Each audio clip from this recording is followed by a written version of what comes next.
You're listening to Flaunt. Find your sparkle and create a life you love. After infidelity or betrayal, have you been betrayed by life, your body, or someone that you love? You're not alone. No matter what you've been through, Naked Self-Worth helps you regain confidence, joy, and enthusiasm so you can create a life you love and flourish. Tune in weekly and learn how.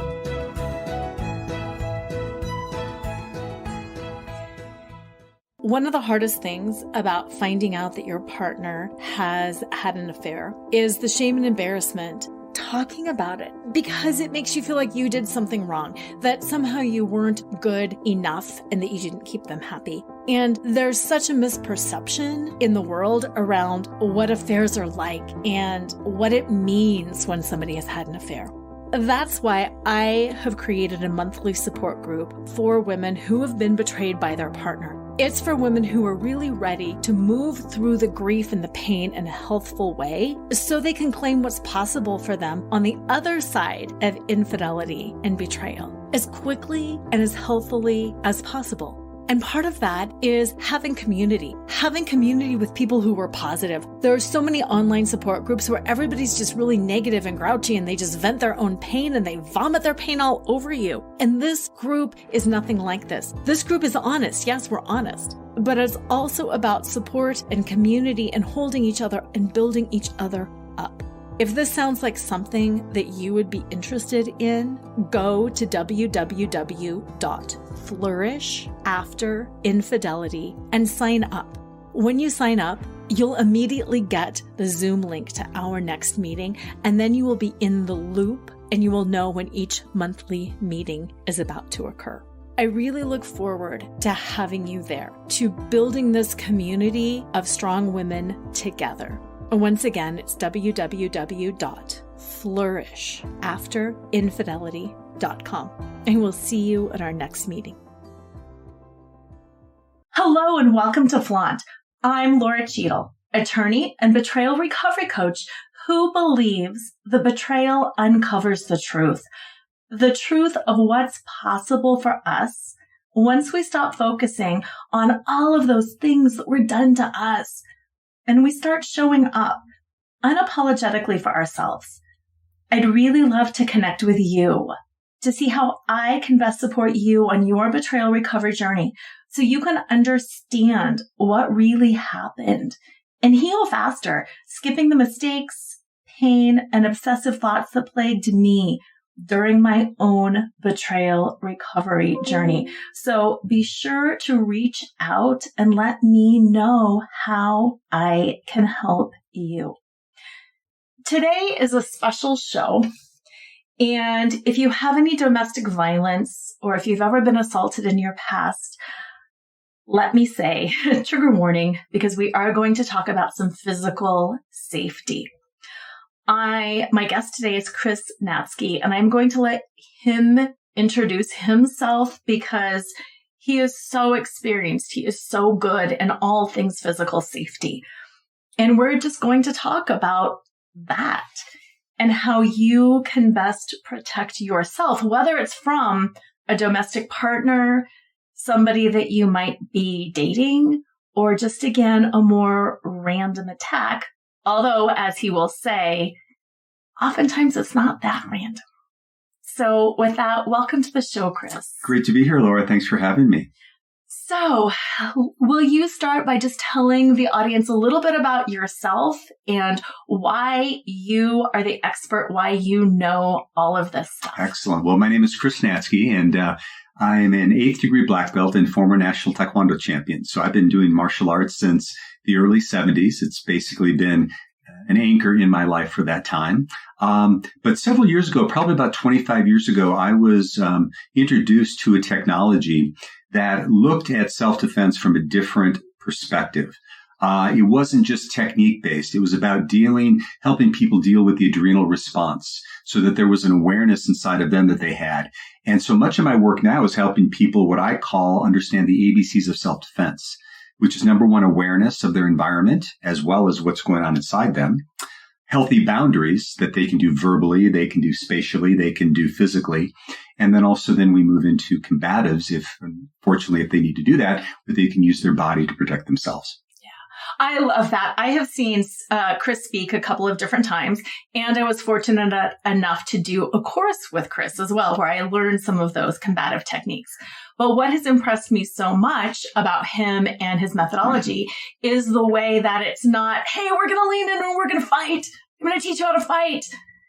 And that's really valuable because we don't even want to get to the place where we're going to fight. Absolutely. Well, the thing of it is that 80% of the way that we communicate is done non-verbally. We've probably heard that stat before.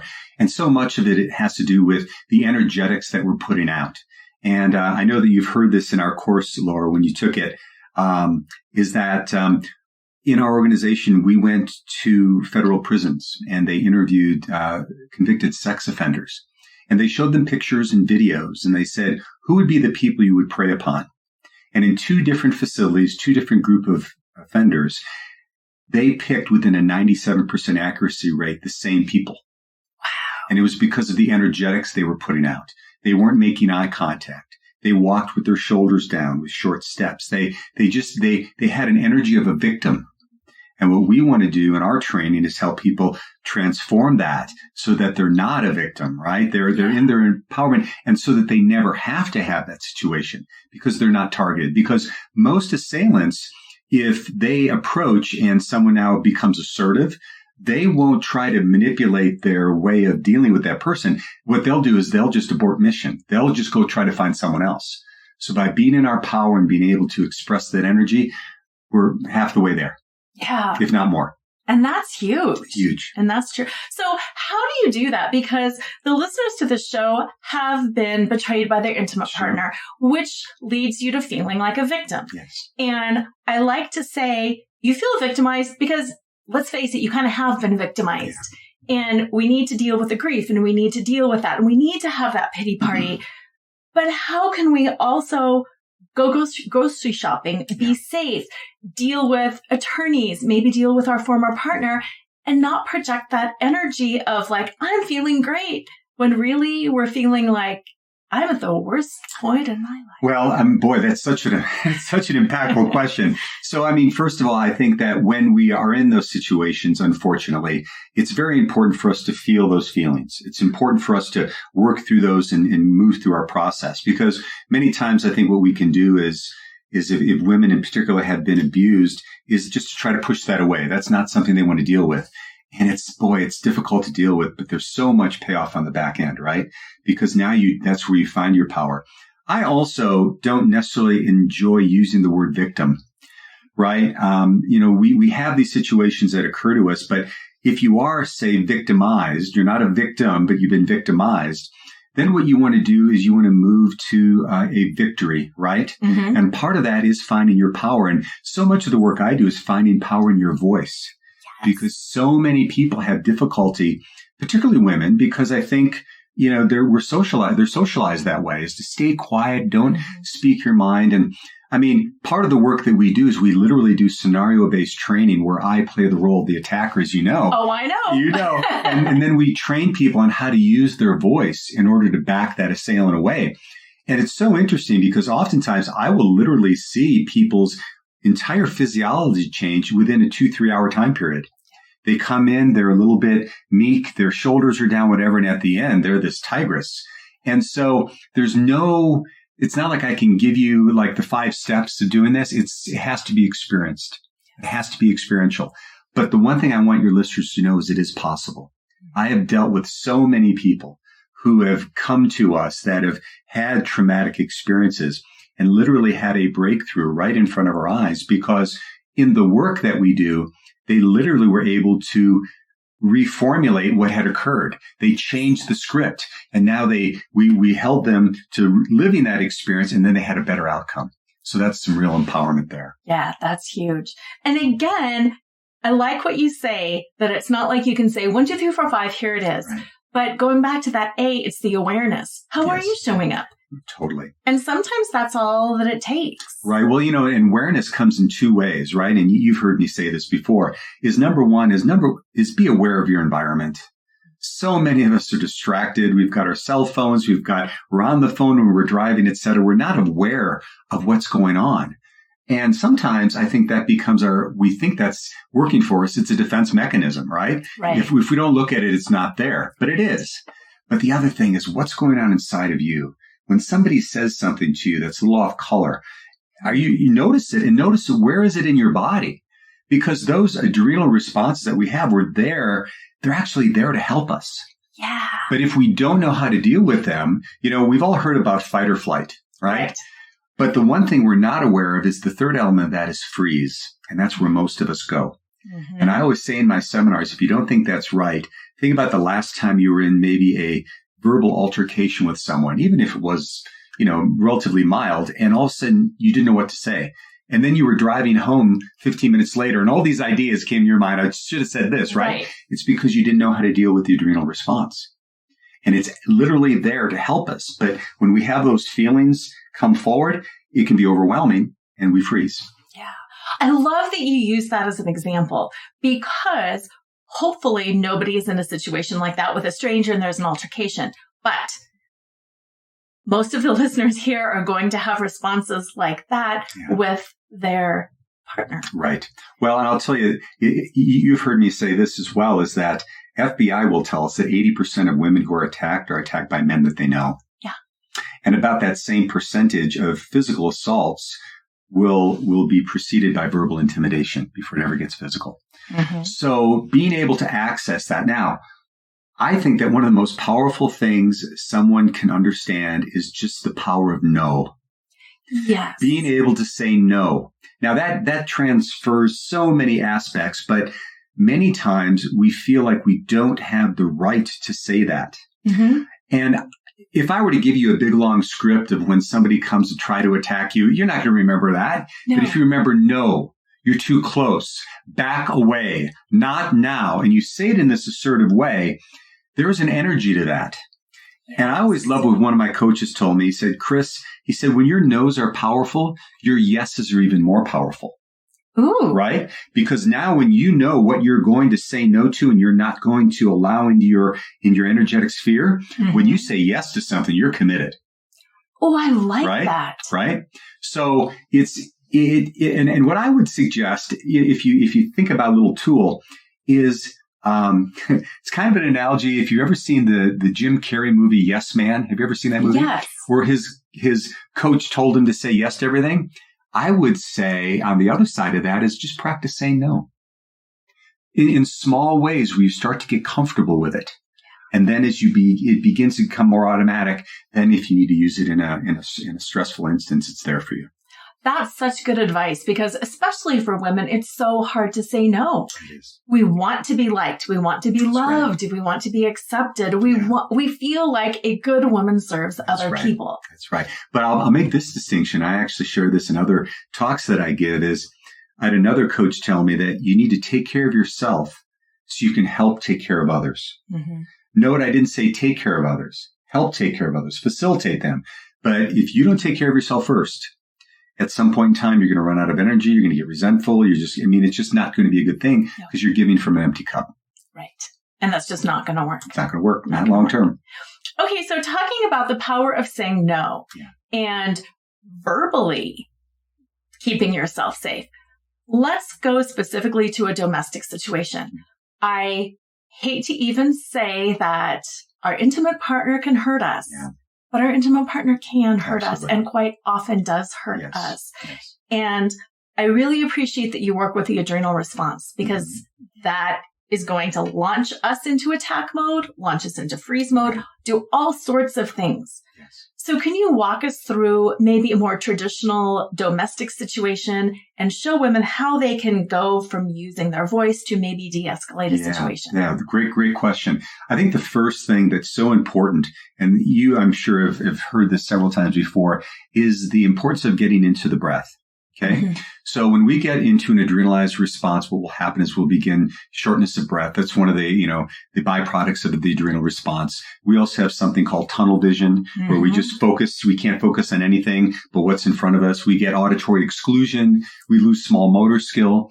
And one of the best ways to do that is to anchor into our breath with a deep breath through our nose, and then a exhalation through our mouth, almost like you're blowing through a straw. Okay. So I know that sometimes when it's right there in front of us, it may be difficult to do.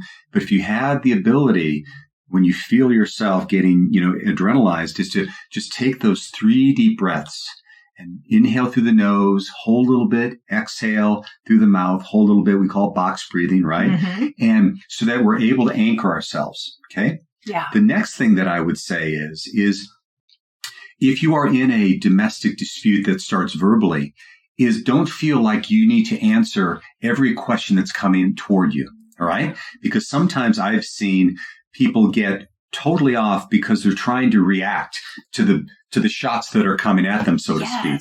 But if you are just anchored, and later on we're going to do some stuff on video, right? So we'll show people the self-defense stance because it's showing non-verbally that there is strength, but just repeatedly saying things like, no, not now. You're too close. I said no. And the way that I always explain it is we want them to be, if the person that is assailing them verbally comes in at level 3, you go to level 4. Then if they go to level 5, you go to level 6. So you don't want to be losing control. You want to be in control, but you want to be in an empowered state, right? So kind of stair steps.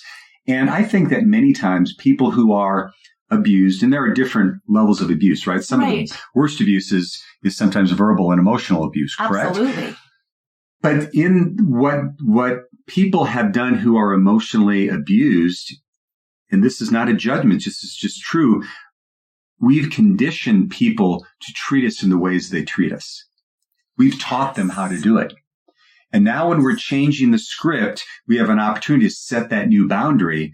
And I think that many times it can be one of the more shocking things of someone who's assailing someone verbally to go, whoa, okay, they're kind of standing their ground here. Yeah. And the other thing, too, is it brings a sense of empowerment to the person saying it, which then will show in their body physiology, et cetera, and they're not as, and I'm not saying that'll always happen. It's a perfect world. But I think sometimes people have never even found their voice. I think that is so true. I think it's really interesting also what you were saying about stair-stepping up. I think some listeners might be thinking, but Chris, isn't that escalating the situation? No, what I'm saying is as they escalate the situation, you just ramp it up one notch further. What I'm not advocating is that they come in at level 3 and you come blasting at level 10. Yes. I'm just saying that you're still in control. You're in your breath. You're anchored. Yes. You're in a good, solid physical way of expressing yourself. And verbally, it's constant too. It's like when we teach our courses and we're teaching people to react verbally, it's not long sentences. It's short, direct, assertive languaging. That's what we want to be expressing. I appreciate that so much because the short, assertive, direct languaging of no, not now, back away is not what I think so many people do. No. It turns into this panicky, screechy, you get out of here, we're not going to do this, And then pretty soon there's no control within you. Right. And I think the person assailing you has... Well, see, now if they get you to that point, they're now in control. Yeah. Because you're being emotional, you're kind of lost in. But if you're direct, focused, and in your power, they may have never seen that side of you. Yeah. Right? Yeah. Now, what about when you're protecting maybe small children at home as well? Yeah. Oof. Well, these are tough questions, Laura. Thank you. Yeah. Well, I mean, I think the first thing we as adults is we always have that responsibility is that is paramount, right?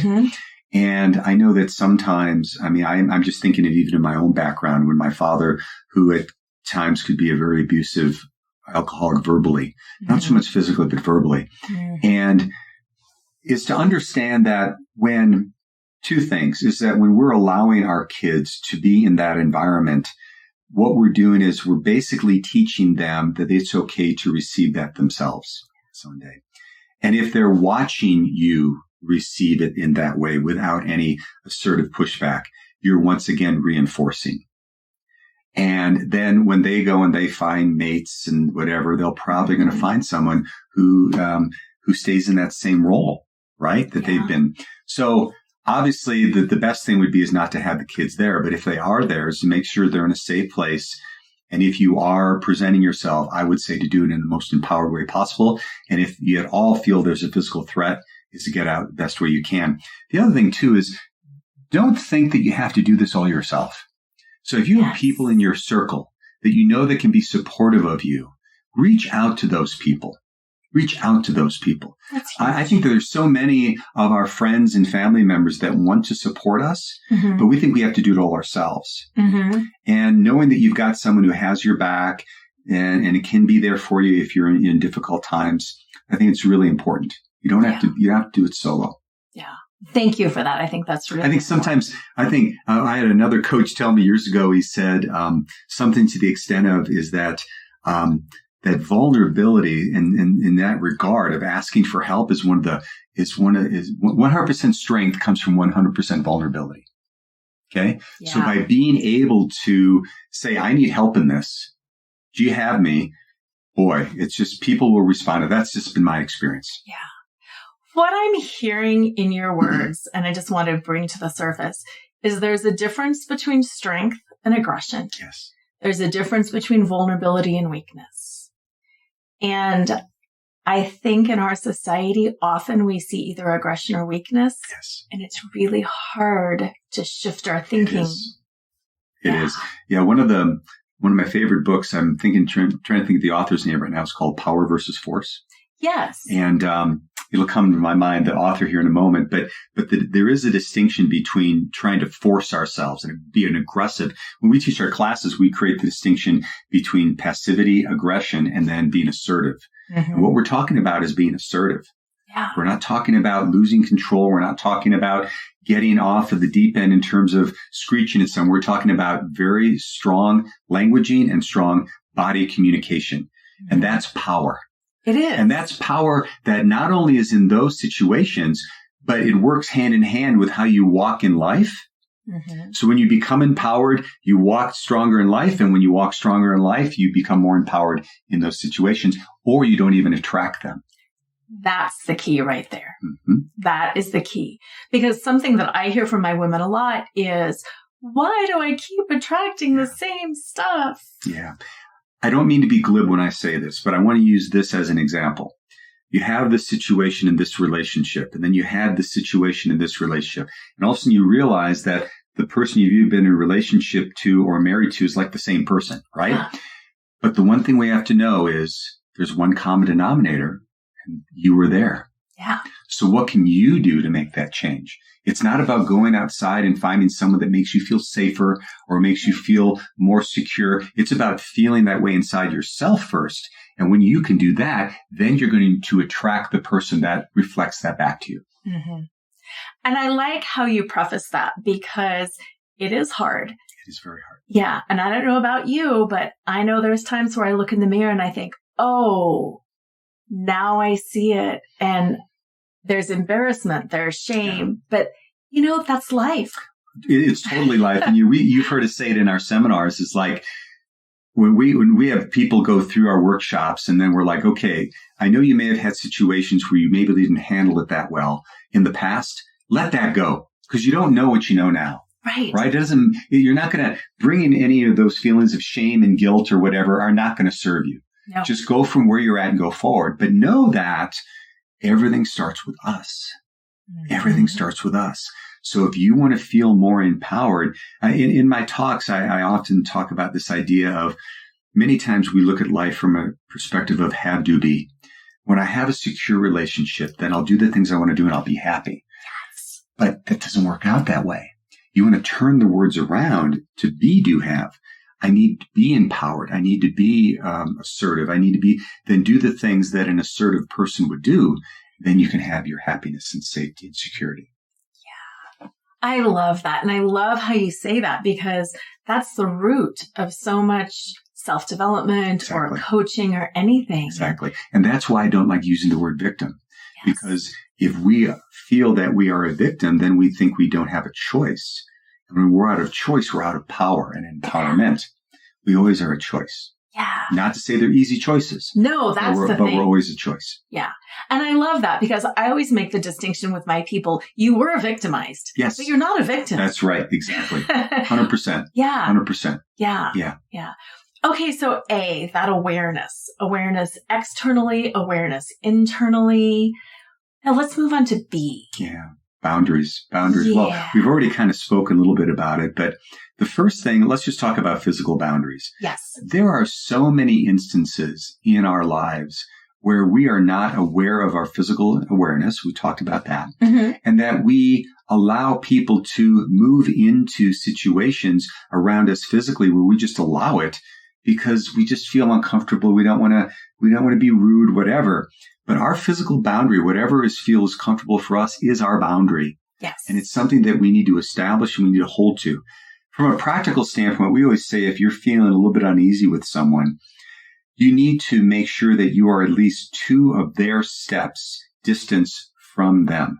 Because if you're within 1 step of them, they can engage very quickly, very easily. Mm-hmm. But you want to have that physical boundary. But then, we're talking about boundaries in terms of just the conversations that you have. If there are things that are inappropriate that are being said, Yes. is to stop it. And again, from a standpoint of assertiveness, hey, that does not make me, I'm uncomfortable when you say that. Please stop. And there's a whole different realm of just screeching at someone saying, don't talk to me that way anymore. But what most of us do is we deal on the edges of extremes. Yes. We either say nothing or we go off the deep end. It's about this is the boundary here. This cannot be crossed. Mm-hmm. And I'm sorry, I won't accept that. Mm-hmm. It's easier said than done. But when we practice it, pretty soon it becomes very natural for us to do. Yeah. We could just talk all day about this because there's boundaries in so many different areas. And I want to go back to the way you said, that makes me very uncomfortable. Yeah. Please stop. It's so different than you can't treat me that way. Right. You can't talk to me that way. I can watch me. Think about this. This may be a bad analogy, but if any of you had siblings when you were growing up and the big brother and big sister was kind of picking on the little brother or sister and got him to the point where, stop it. Well, the big brother or big sister, they knew they were in control at that point, yep. right? Yep. But if you're just like making direct eye contact, speaking to them and saying, this is not okay, please stop. I said no. It's a whole different energy. It is. It's a whole different energy. It is. It's funny because I also think about dog training. For anybody who has trained dogs, it's a 1-word command. Yes. It's sit. Yes. It's stay. Yes. It's come. It's not, will you please come over That's here? Right, exactly. Well, I know you probably have heard me tell this story before, but this is years ago. I was on a trip with a group of martial arts instructors down in Alabama. We were going to be doing a house build, a Habitat for Humanity. And before we got to our final destination, we were overnight at a hotel. And I'm sitting in my hotel room, middle of the day. I want to get outside. So I go outside. I got my book and my water bottle. And I'm walking. And I'm in this neighborhood. And as I'm in this neighborhood, I notice it's not the best of neighborhoods. Mm-hmm. But I'm like, I know how to protect myself, whatever. So I'm walking through the neighborhood. All of a sudden, over this like little hill appears this Rottweiler. And she's barking at me, right? And I can tell she's been nursing, so she's very protective. So I'd always heard, don't engage with the dog, turn around, walk away. So I start walking away. Well, I hear her closing in on me. So I start walking a little faster. The next thing I know is I feel my pant leg, and she's got it. And I turn around thinking I'm going to throw her down with this dog, right? Right. And then it hit me. I teach this.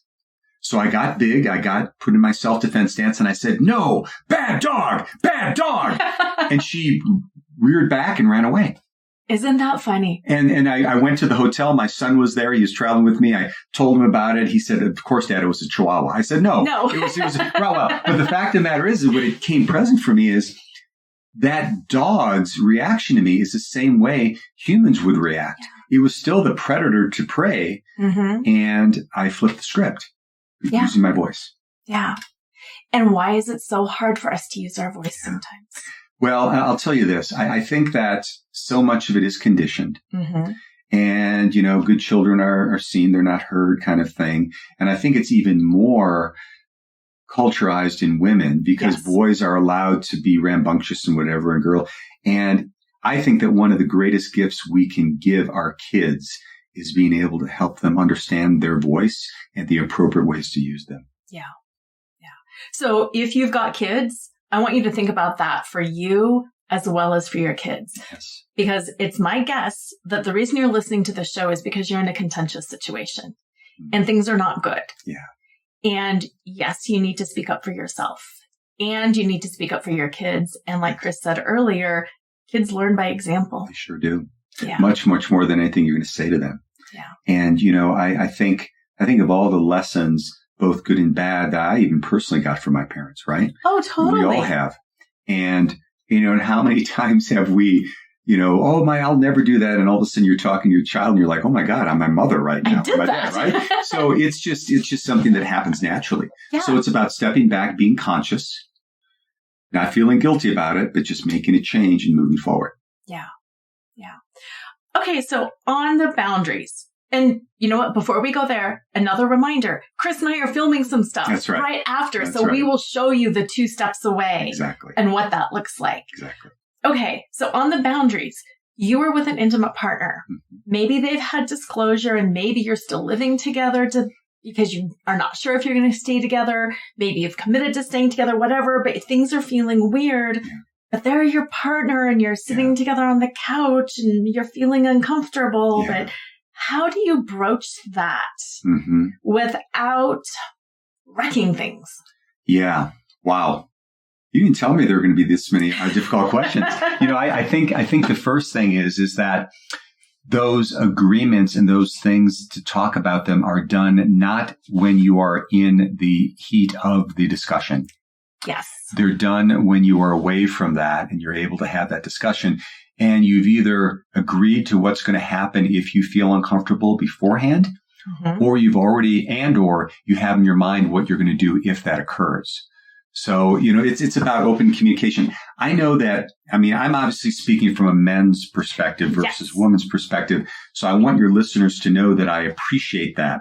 All I'm saying is just from a standpoint of, if you're dealing with a man, it's my own opinion, who you really want to be with long term, and it's healthy for you to be with long term, when you give him those boundaries, he needs to be accepting of those. And if he's not, it's time to maybe look at another strategy or another relationship. That's just my own personal opinion. And I think the same thing goes for young girls as they're dating.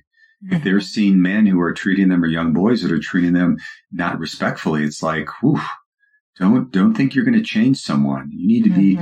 But again, to my point is having those conversations beforehand. And, not in the heat of it, because then it's like, whoa, it's always happened before. Why can't it happen? No. Remember when we had that conversation? I'm triggered right now. I need you to be appreciative of that. I need you to listen to me. And, I guess that's the one thing that would come present for me. Don't be reactive in that situation. Be proactive with what you need beforehand. Yes. I appreciate that, because I know in my own betrayal recovery journey, that was something that we need to have some bounds in talking about the affair. Yes. We can't just talk about it 24/7. I can't just spring it on you because I have a fear. You can't just push me away and say, we have to have some rules around this. Right. Because otherwise we are going to be in each other's faces, and there's not going to be any psychological safety, and there's going to be no emotional boundaries. And I hate to say it, I was not hit. I was not abused physically, but I know a lot of people are, and that's also a fear too, that I will physically shove you away, or I will, got to talk about it Well, first. yeah, you have to, because what ends up happening is when the situations get heated, now neither one of you are dealing with a consciousness that's going to bring a good result. You're both reacting. You're not responding to a situation. You're reacting to a situation, and having things you're going to say and having agreements before that happens, then you can default to it, right? It's like, oh, remember what we talked about, or this is what I'm going to say, versus trying to make it up when you're in an adrenalized place. Yeah, absolutely. And then like that, hopefully one person at least will be calm enough to say, no, I need to back away. Yes. I need to go take a walk. Right. I need 20 minutes. Yes. Now is not the time. And also make it about what I need in that situation, not what you're doing. Great right? point. Because then a defensiveness can come up, and, when you say this, blah, blah. No, right now I'm feeling this way. Or when you say this, I feel this way. And now I need to take some time away, versus you always do this and you always say this. And because then it becomes personal, and then it's just going to be who's going to lob the next grenade, right? It's just not going to be healthy. No, not at all. And then that's more in that interpersonal realm. going forward, people might want to date. Mm-hmm. There's a lot of dating apps. Yeah. You don't really know the people you're meeting. Right. Can you talk about some safety boundaries when you're first meeting somebody, or how to meet people, or when to meet people? Or... Absolutely. Well, the first one is pretty commonsensical, but we always recommend that people will meet their potential date, or even a business associate. Real estate agents have this as well, and meet them in a public place. Yeah. Okay. Pretty commonsensical. Make sure that you have a buddy that knows where you're at all times, and that you're able to access quickly. Sometimes we will even say is to have or some type of a code word if things are going a little bit off center, right? So in the case when I do this training for real estate agents, it might be, oh, let me call my assistant. Hello, Mary. Yes, I need the red file. Okay, the red file means I'm in trouble. Seek help, right? Right. So something that's a little bit disguised so that you're not, showing your whole hand, but at the same time, something's happening there. Be very clear as well about where you are posting your whereabouts. Social media is great, can also be really, really difficult in terms of making us vulnerable about where we're at. We're on vacation. We're in this place right now. It's just so, so important. And then the final thing is listen to your intuition.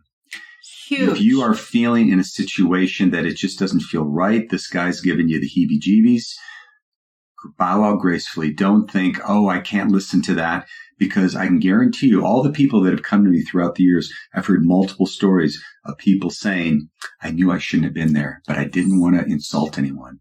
Excuse my language. I didn't want to be a bitch. Yes. So I didn't want to leave, and it turned out bad. Yep. So listen to your intuition. I so appreciate that. And listen to where it is in your body. So our bodies are constantly speaking to us. Many times when we get adrenalized, we'll feel it in our chest. We'll feel it in our stomach of some sort. And what we oftentimes do is we push it down. And we've probably all been in instances where, oh, I shouldn't go there. I shouldn't do this. And we did, and it didn't turn out well. Yes. Listen to yourself. Yes. And I tell the same thing to kids when I do this training. Yeah. Listen to it. Yeah. I know, same thing. Every time I've pushed it down, something happens. Exactly. And then I want to kick myself. That's right. Why did you do that? That's right. Yeah. It's the head and the heart. The head, great. I like being in my head, but I've got to stay in my heart. That's right. Yeah. Particularly if you are not choosing not to do something because you think you're going to make someone else feel bad. Yes. Yes. Yeah, I tell this when I do this training, not only with adults, but particularly with teenage girls is if you are dating or you're on a first date with a young man who wouldn't honor that, you don't want to be with that guy long term anyway. No, you don't. Because it's just going to get worse. No, you don't. Okay, here's another tough question then. There is the difference between manipulation and manipulating somebody else and saying what you don't mean and testing people, and a real true, that is against my core values. Yeah. Sometimes that's hard to know. And I think especially women, maybe just speaking for myself, I don't want to seem like I'm manipulating. I don't want to seem like I'm weak. I don't want to be seen like that. Sure. And there's sometimes that tension between how do I know when it's really me? And how do I know if I'm manipulating somebody else? Do you know what I'm saying? I do. I think that manipulation is definitely a survival tactic, right? It's one that we do both as men and as women in order to deal with situations that we're not certainly assured of or comfortable with. My sense would be is to be as honest as possible when we're in those situations. And I know that might sound a little bit of cliche, but if you like something, say it. If you don't like something, say it. I think that sometimes what men, from my experience, is what men like to not only, they don't like to hear when they're not doing well, but they also like to hear when they're doing things that are good. Yes. And that's okay too, is to be able to share, you know what, when you said that, I really enjoy that. Thank you. Yeah. And acknowledge that. Because I think there's a manipulation on the other side that if you don't, and you've got, people trying to be reactive, but then when things are said and done that you're not, then be honest with them there. And again, do it in such a way where it is about the action and not about the person. Yes. when you do this, it makes me feel this way. I would appreciate it if you not do that anymore. It was about the act. It wasn't about, why are you such a jerk? Because you always say this to me. Now it becomes personal. He gets defensive. Now you're in this contest. I'm not saying it always works, but my experience is many times it does because it neutralizes the situation. It's not about them. It's about the act. And I think that many times men who act out, they're doing it from a strong sense of insecurity anyway. Yes. So if they feel now they're on the defensive, they're going to go into attack mode, where if you're saying, hey, this is what's going on. Hey, and again, remind them when they've done something well. Hey, you do this really well. When you do this, I really love it. Can I share with you something that I'm a little bit uncomfortable with? Great. And then when they make those behavioral changes, make sure you remind them. Thanks for doing that. Yeah. Men like to hear that. Just talking as a man. Oh, yeah. Like to hear that. Oh, I appreciate that so much. So much. Especially because most of the listeners in my show, it's not about, he did this to me and blah, blah. Most of the people who are listening want to elevate as humans. Right. If they have kids, whether they're together or not, they're going to be co-parenting forever. Yes. It's about finding the common ground, finding their strength, finding their power, and learning how to communicate and make things better for everyone. Amen. And I said this before, and I went through this with my own divorce, separation and divorce, is your children, whatever you're role modeling, in marriage, in relationship, or in divorce, is something that they're going to most likely replicate because that's what's been role modeled. Yeah. And I just know that when I separated from my wife, who we had been together at that point in time for 26 years, both of us had set an agreement with each other that we would not use the boys, we have 2 sons together, as a medium of our communication or of any way of dealing with difficulties and challenges we have with one another. And I'm really proud that we both stuck to that. And I think as a result of that, our boys had a pretty healthy, it was a painful experience, of course, but it was a healthy experience in terms of how we both dealt with it. Right. Because conflict is inevitable. It is. It's internal, it's external, it's everywhere all the time. Right. It's how do we deal with it? Right. And weaponizing our kids in that situation is not healthy for your relationship, but it's definitely not healthy for them. So if everything inside of you wants to just like lash out at somebody, stop and go, what's this going to do for my kids? That might be one of the best check-ins. Is that what I want to role model for my son and for my daughter? And what's it going to do for me? Right. Because that was a big one. Like in my situation, it's embarrassing to say, but I had so many friends be like, are you going to revenge cheat? And I'd be like, why? Why would I do that? No, that's not who I am. How is that going to help me? Right. No doubt. And same thing. How is attacking somebody else going to help me? Exactly. And, this is maybe another whole topic, but that area of forgiveness. Yeah. And it's not necessarily saying that the act was right. You're not doing that, but you're just accepting that's what happened and you're forgiving yourself for the judgment about it. And that's where the freedom is. Yes. That's where the freedom is. And it's hard. Trust me. I shared with you earlier that my marriage ended. The catalyst for it was infidelity on my wife's part. Yes. And was by far the most traumatic and painful time of my life. I say that having had lost a brother when I was 17, so a death in my family. That situation just rocked my world. Yeah. And I look back at it now, and it's going 18 years ago that occurred.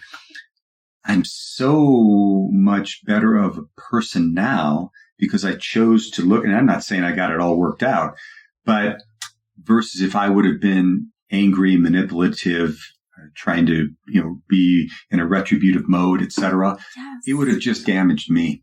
Yeah. I know it would have. Oh, absolutely. Yeah, absolutely. And that as well was a turning point for me. I was, awful, completely shattered, broken. Yeah. And I thought, it's my choice if I let this ruin me or if I let this launch me into something greater. And I'm choosing to launch myself into something greater. That's how I looked at it too. And it wasn't an easy thing. And man, I look back at some of the ways that I showed up and some of the things that I said.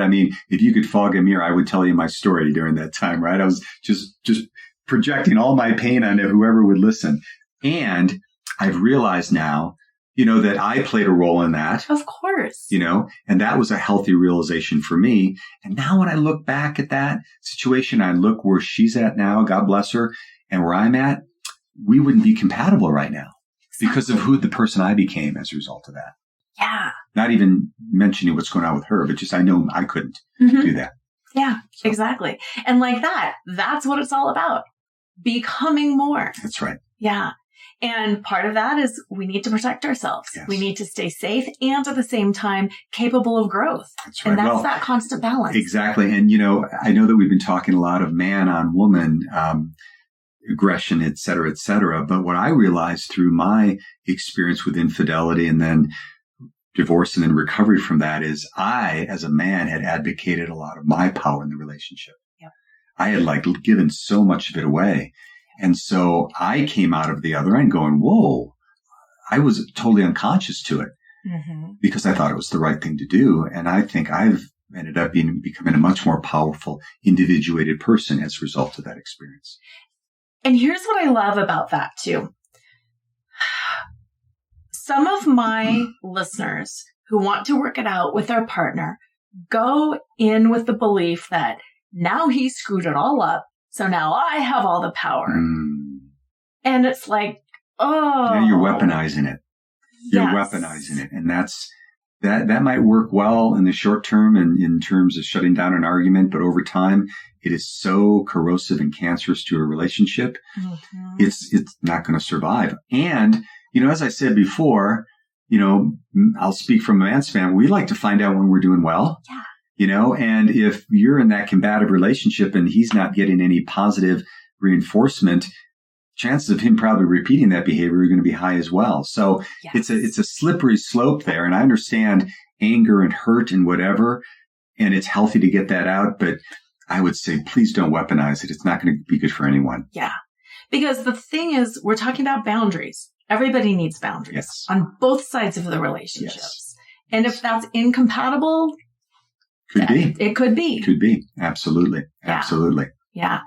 And then moving to the C, and we're going to do a lot of this in the video demonstration, but I want to hear more about, combatives and if and when you go there, both in an intimate relationship and then with, let's talk about that. Absolutely. Well, first and foremost, if you can avoid a physical confrontation, please do so at any cost. It's a last resort. I always say that the best way of dealing with that physical situation is the most powerful martial art on the planet. It's not karate. It's not taekwondo. It's not Krav Maga. It's Run Fu, right? So if you can be out of the situation, take that. However, if in fact it is a point, your back is up against the wall, there's no other place to do it. Know that in a physical confrontation, it's about 90% attitude and 10% where to hit him and what to do. Okay. It's not, and as you've taken in our course, we don't spend a lot of time doing all these fancy moves, et cetera, because those are all going to go out the window when you're adrenalized. Yes. It's about having some core moves to vulnerable parts of the body, but it's about fighting until 10 minutes after you're dead. Does that make sense? It's just like you will not be taken down. And, the vulnerable areas of the body, which we'll go over in a moment. I mean, certainly the eyes and the face, particularly around the nose and the chin. And we'll be dealing with what the heel palm later on. I'm going to show that in a demo. And then the knee strike to the groin. Those are the two areas that we focus on. But it is about a fighting spirit. Yeah. It is about a fighting spirit that says, I will not be dominated. I will not be injured. I will not be hurt. I will protect myself, and have that as your attitude. And that is going to take you further than anything else, I believe. Right? And I think what's so neat about learning the physical combatives and self-defense is, and I mentioned this before, is they play off of each other. So when you have an adeptness and an understanding of how to carry yourself physically, you'll now show more confidence in the way that you're out in the world. And as a result of that, you'll be less of a target, right? Yes. So it works in this beautiful circle. I use this example a lot. When I had my martial arts school, I used to teach a lot of kids, which I loved teaching kids. And many times I would have parents come and bring their child because he or she was being bullied. Mm-hmm. And one of the first things we do is we talk, when they're intro lesson, we talk about body posture, looking in their eye, making a handshake, a polite greeting, etc. And so I would invariably always check in about 4 to 6 weeks later. How are things going? How are things happening being bullied? Yeah. And I can't tell you how many times, Laura, I would have the child tell me, oh, I don't get bullied anymore. Yeah. Well, what happened? He didn't punch the bully in the nose. He didn't kick him in the, he didn't do anything. He was standing with more assertiveness. His shoulders were back. His chin was up. He was making eye contact. He wasn't acting as a target or a victim. Yeah. Because you had said something similar earlier about self-esteem, self-confidence. Bullies are the ones that have no self-esteem, self-love. See, I literally just on Friday night, I taught a kid's self-defense class. Okay. Similar to what you did before, appropriate for kids. And we talk about what bullies look like. And it's interesting, at that age from, 6 to 10, they're big, they're hairy, they wear black, they have bad teeth. Well, no, bullies are like anybody, right? They look like anyone. But I always tell them, I say, bullies didn't come out of their moms going, wah, I'm a bully. No. Bullies bully because they were bullied too. Yeah. And most of the time they're doing it because they are feeling insecure. They're feeling bad about themselves and they think they'll feel better. And they do for a short period of time. Do. For a short period of time, but then it doesn't last. And then they're off to the next person. And so it's not to advocate their behavior and it's not to say it's justified. It's just say, understand there's another reason they're doing it. And if you know that, they're not as big and bad as they were before. No. Yeah. And you're right. Then it's that attitude. I do know some skills. I do know some, right. So it's fine. And I would say in a romantic relationship, it's the same way that when men are doing that or women are doing it to their partner, right. It is a projection of the pain that they're holding inside of themselves. Yes. It doesn't mean that the actions are appropriate or justified or right. Just know that's the source. Mm-hmm. That's a hurt people, right? One of my favorite phrases. Yeah. Yeah. Yeah.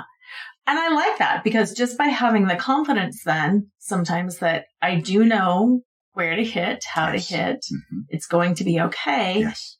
You are a little bit less likely or maybe a lot less likely to be victimized. That's right. You think about, the bobcat up in the mountains and he's hungry. He wants lunch. Is he going to go for the big 12-point buck who's walking majestically through the woods or the little rabbit that's limping? Mm-hmm. Right? Because most people who are looking to victimize someone else are not looking for a fight. They're looking for a victim. It's the way of the world. Yeah. So even like that at home, you can leave. Yes. You can leave. Yes. And have that thought out ahead of time. What is your plan? What would that look like? Mm-hmm. Don't do it when you're in that frenzied state and you're trying to chase, run for your life, whatever. Is have things, if when people are expecting a baby. Yes. They've got like the baby bag, right? Yes. Have something like that where you're ready to move when you need to quickly and assertively, and you've got your plan worked out and it's there. Because in that emotional state, you're not going to be able to think clearly. But if you have a plan of action, you'll be able to follow that. Yeah. So people are at home. Maybe there's an infidelity disclosure. Things got wonky. Somebody strikes. Things start. How would you recommend? And I know it's all case specific, but if things start getting physical, what should somebody do? Are you saying as someone who's being victimizing and being beaten? Is that what you're saying? Maybe a relationship that did not have domestic abuse. Yeah. But all of a sudden there's a disclosure. And in that moment of rage, somebody hits and somebody hits back or somebody shoves or somebody. Yeah. Well, the best thing in terms of trying to diffuse a situation like that is to create space, both physical space, but also emotional space. As we said before, is to get in your breath as best you can. Man, I can, it was almost 20 years ago. I still remember when I had that conversation. Yeah. Right. Yeah. And just how painful it was. Now, my reaction wasn't to act out. My reaction was denial. Of course. I couldn't believe it is happening. Right. But the best thing is to get into breath and get to a point where you can respond and not react. And if you feel, I've been to the place where I've seen red. Okay. And I'll just share this story too. I was literally sharing this with a friend the other night. My wife the end of our relationship, the catalyst was her infidelity. Later on, she became married and they're still together. So God bless them, right? Right. Well, I had thought I had done a lot of work on that situation. And I had not met him. I had just, seen pictures and heard about him. And we were already divorced and they were dating and they, eventually got married. And they came into town for our youngest son's high school graduation. And they landed in DIA, came in from Hawaii. And my former wife called me and said, "Hey, we got in town a little early. Can we come by and see our youngest son?" I said, "Sure." I'm thinking, I got this all covered. Right, Done all my I'm forgiveness fine. work. I'm all set. So they come to the door. I answer the door and I see him there and I see red. Mm. And I see myself sidekicking him in the throat. Like in one of those movies. And then all of a sudden, boom, I come out of it and now I can't speak. I'm so flustered. Yeah. And I remember they left and my son said, "Dad, what happened? You look so scared." Well, I was scared I was going to hit him. Yeah. I was scared I was going to kill him. Yep. So I get it. Yep. I get I had no idea where that came from. Yep. But if you do have a preponderance to that, if you've had that experience before, think it through, get into your breath, create situations that you can move away. And I know sometimes it's thrown on us. We just react. But whatever we can do to stop and create the space before you do something you regret, that's, I guess, how I would answer that question. Yeah. It's not easy. It's simple, not easy. Right. No, and thank you for sharing that, because that is where it's hard.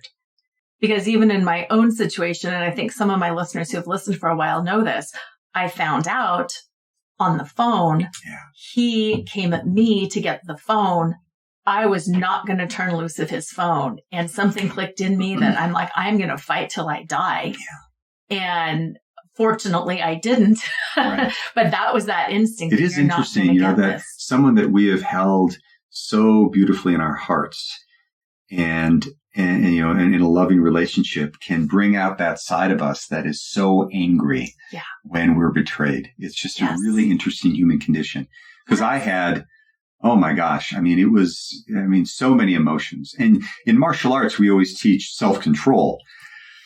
And man, I was like dealing with this inside myself. I just want to go kick some ass, right? I get it. Right. I get it. Right. It was being able to look at myself in a different way and accept that shadow part of myself. Right. And once I was able to do that, then I was able to deal with it. But the more I resisted it, the more it just became ugly. Yeah. Well, thank you so much. We are listeners. We're going to close this show and we're going to go into the video section. So absolutely, the link will be below. It will be on YouTube. It will be everywhere. But you're not going to want to miss this, because these are some of those basic skills that you will have so it can increase your confidence. So you will have better boundaries. So you'll be more confident asserting yourself verbally, energetically, all of that stuff. So you never, ever, ever get to the point, hopefully, that you need to use any of these physical techniques. So stick with us. You will enjoy what's to come. And in the meantime, have a phenomenal week. And always remember to flaunt exactly who you are, because who you are is always more than enough. Tune in next time to Flaunt, find your sparkle, and create a life you love after infidelity or betrayal with radio host and life choreographer Laura Cheadle every Wednesday at 7 a.m. and 7 p.m. Eastern Time on syndicated Dream Vision 7 radio network. Develop naked self-worth and reclaim your confidence, enthusiasm, and joy so you can create a life you love and embrace who you are today. Download your free Sparkle Through Betrayal Recovery Guide at nakedselfworth.com.